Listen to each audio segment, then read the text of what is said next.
The most popular thing that we do in Cycle Derby is our holiday activities, our Learn to Ride. And we get parents ringing us up saying, I've got a 5-year-old, 6-year-old, 7-year-old, whatever age it can be, saying that they can't get on 2 wheels. And we get two types of parents. We get those that wrap their kids up in cotton wool and they take them out and they try and teach them to ride, and every time they have a little tumble they run over and they pick them up and they hug them and they, oh, don't worry about it, and the kids love it. If I'm going to fall off, I'm going to get a hug, so I'm not going to learn to ride. And then we get those other parents that where the kids are trying to learn to ride, the parents are saying to them, I've told you 1,000 times, it's so easy. And the kids are looking up, they're going, I don't want to learn to ride, this is horrible. And so what they do is they bring them to us. They drop the kids off with us and we start the process. We start the balance process, the actual pedaling, and then we get them to ride. Mums and dads drop them off, we ask them to go for a cup of tea, step away for 20 minutes or so and come back and see what the results are. Then we can start the learning process. And the first phase is balance.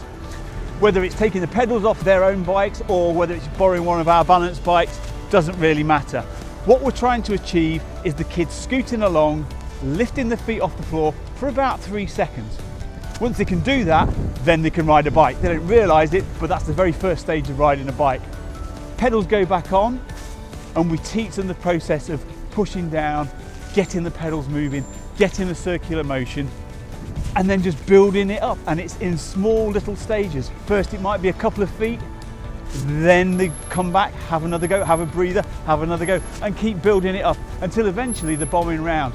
20, 25 minutes later, mum and dad come back, see their little child bombing around, can't believe it. It's as simple as that. It sounds very simple, and it is. A child's first introduction to cycling has got to be a really fun and exciting one, because we want to make it as memorable as possible. So they just want to keep getting on bikes. They want to be going out on the bikes, they want to be riding for fun, they want to be getting active, they want to be getting healthy. And if the introduction is a miserable one and they're not enjoying it, it's going to stay with them for a long time. So it's going to be so much harder to get them riding in the future.